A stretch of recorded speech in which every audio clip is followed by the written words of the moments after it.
Good morning ছেলেরা। আচ্ছা, আজকে আমাদের ক্লাস হচ্ছে ভার্নিয়ার আউটসাইড ক্যালিপার। এখানে দেখো ভার্নিয়ার আউটসাইড ক্যালিপার আমি নিয়ে এসেছি।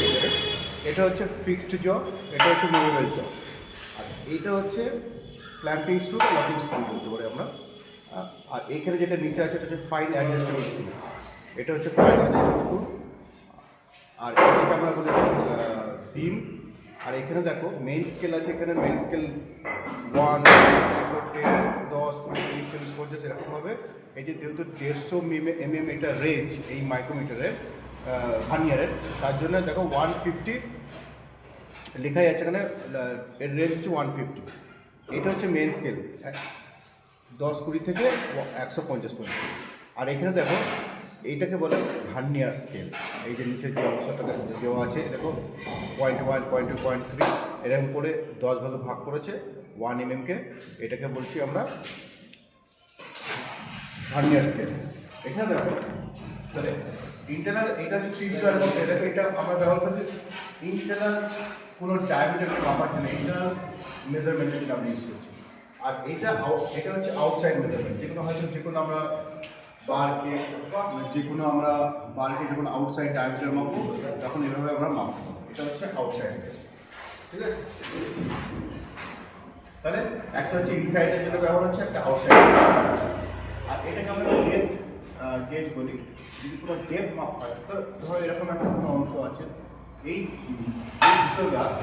ভিতরকার কোনো ডায়ামিটার লেন্থটাকে মাপার জন্য বা ডেপথটাকে মাপার জন্য আমরা এই ভিতরের অংশটুকু কোনো জবের ভিতরের অংশটুকু মাপার জন্য আমরা ডেপথ বার ইউজ করি। এখন আমরা বলতে পারি,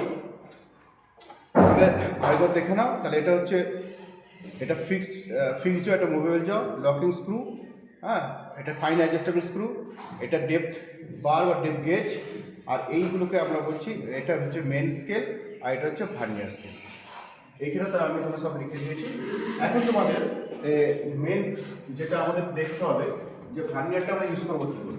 এখন এইখানে দেখো মেন স্কেলে কী আছে, 1 mm, 2, 3 করে এক মিলিমিটারকে মেন স্কেলের 1 mm-কে, ধরো একটা মেন স্কেল, এই মেন স্কেলের 1 মিলিমিটারকে তোমার এই 1 মিলিমিটার ভার্নিয়ার স্কেলে মেন স্কেল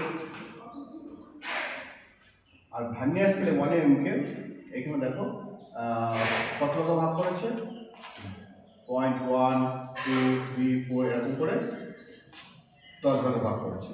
1, 0.1, 0.2, 0.3, 0.4, 0.5, 0.6, 0.7, 0.8, 0.9, বা এখানে আমরা বলতে পারি 0, মানে 10। এখানে 0.1 হয়ে গেল।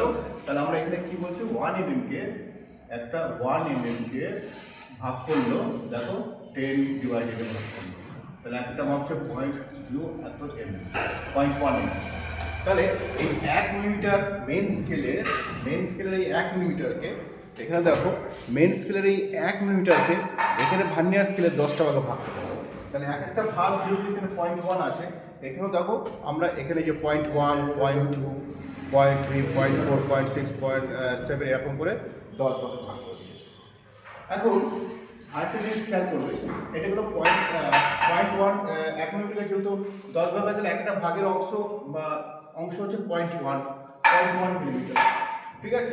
আর এই 0.1-কে একটা ভার্নিয়ার স্কেল, আবার আরেকটা ভার্নিয়ার এইখানেই আছে, ওই ভার্নিয়ার স্কেলে 0.1-কে এখানে দেখো 0.1-কে যদি আমি এরকম করে 0.110 mm, এখানে দেখো 1, 2, 3, 4 বা 5, 1, 2, 3, 4, 5 এই 5 ভাগে ভাগ করেছে।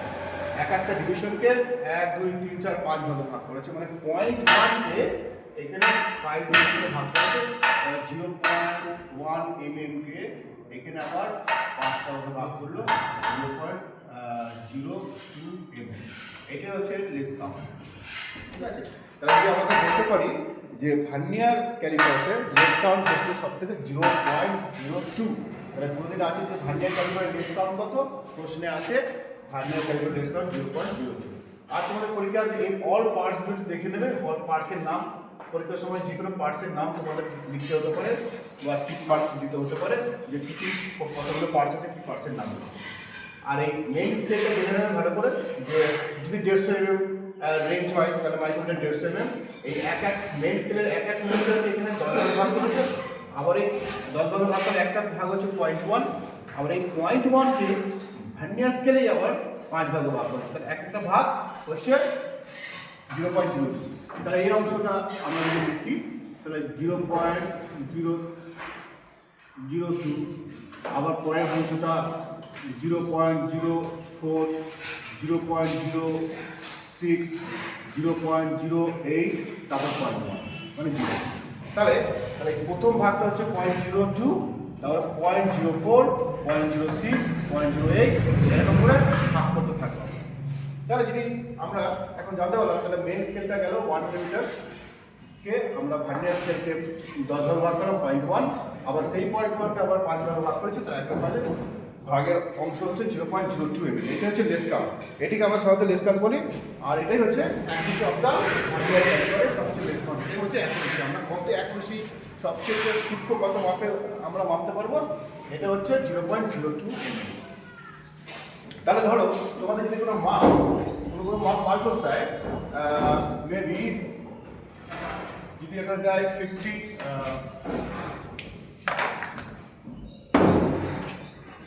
50.64 mm, যদি এই একটা মাপ দেয়, তাহলে এই একটা মাপ আমরা কীভাবে বার করবো?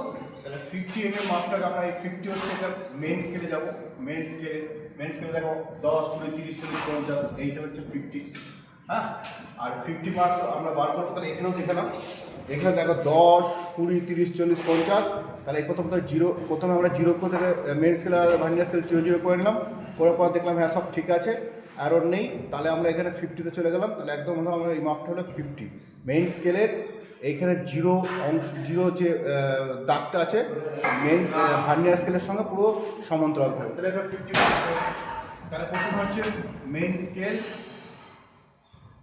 স্কেলের মাপটা হচ্ছে 50 mm, 50.20 mm। তাহলে 50 mm বার করলাম। তারপরে 0.6 আছে, তাহলে এই অংশ এই মাপটা বার করবো। প্রথমে এই মাপটা বার করলাম 50 মেইন স্কেল থেকে পেয়ে গেলাম। তারপরে আছে 0.6 কোথা থেকে বার করবো? আমি আগেই বলেছি যে এই 1 মিলিমিটারকে এইখানে কত ভাগে ভাগ করেছে? 10 ভাগে ভাগ করেছে, তাহলে 0.6 আর করে দেবো। এখানে এইটা হচ্ছে 0.6 এই ভাগে, আর এখানেও দিয়ে আছে দেখো 0.6 এই যে এরকম জায়গায়। তাহলে ভার্নিয়ার স্কেলে পাবো 0.60 mm। এটাও তাহলে ভার্নিয়ার স্কেল। তাহলে এখানে আমরা 0.1, 0.2, 0.3, 0.4, 0.5, 0.6 এখান থেকে দেখবে 0.6 এখানে এই অংশটা আছে দেখো, 0.1, 0.2, 0.3, 0.4, 0.6।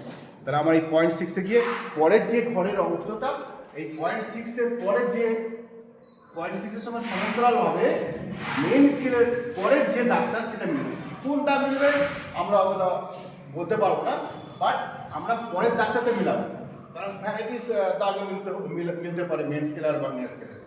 তারপরে আমরা এটা ভার্নিয়ার স্কেলে পেয়ে গেলাম।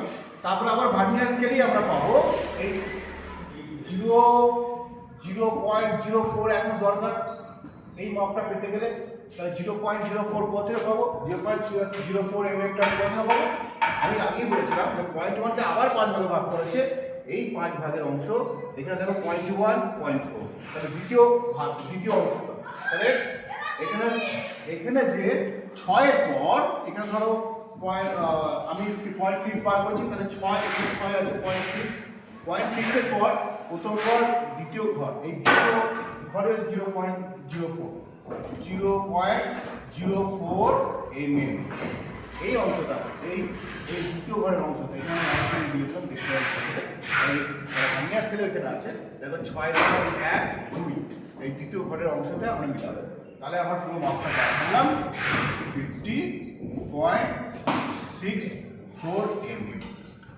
এইভাবেই আমরা বিভিন্ন রকমের যে কোনো মাপ ভার্নিয়ারে দেবে আমরা এখান থেকে বার করতে পারবো। দেখো এখানে 0.6 আমি তাহলে প্রথমে 50-তে গেছি, 50-তে গেছি, 50-র পরে আবার পরের ঘরের যে অংশটা 6-এ মিললো, ছয়ের পর দেখো, ছয়ের পর এখানে যে 1 2 মাঝখানে যে আরো দুটো ঘর আছে 1 2, এই দ্বিতীয় ঘরের ছয়ের পরে দ্বিতীয় ঘরের সঙ্গে মিলবে। এই দেখো প্রথম দ্বিতীয়, আমি ফাইনাল ইউজ করবো নেট।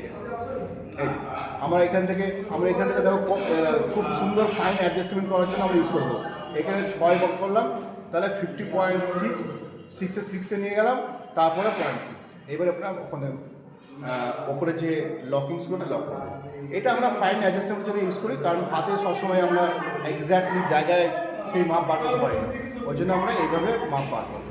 এইভাবে তোমরা বিভিন্ন রকমের এই আমি যেভাবে শেখালাম বিভিন্ন রকমের ভার্নিয়ারের যে কোনো মাপ তোমরা বার করতে পারো। বুঝতে পেরেছো সবাই? আরেকবার দেখে নাও ভার্নিয়ারটা, এই মেন পার্টসের নামগুলো মনে রাখবে, তাহলেই বলো কেমন।